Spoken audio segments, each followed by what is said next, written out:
I would stop drugs and criminality in 3 to 6 months.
Paglipas at habang tumatagal ang panahon, ganun din ang pagtaas ng mga taong nalululong sa droga.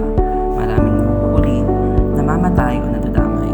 Bakit mo pa pinagpapatuloy kung alam mong masama? Gusto mo bang masira ang buhay na meron ka? Kung hindi mo alam, wag mo nang subukan.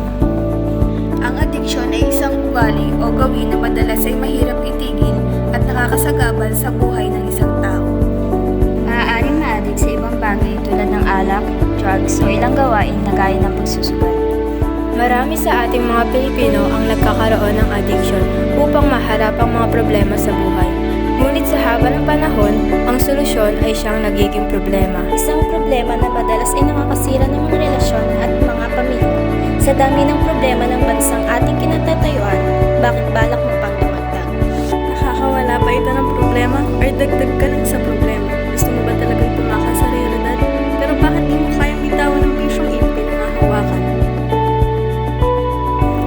Kilalanin ang sarili, maging matalino at iwasan maging mapariwara.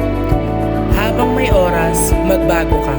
Habang may oras, pag-isipan. Habang may oras, huwag subukan. Habang may oras, maging inspirasyon ka sa mga susunod na henerasyon.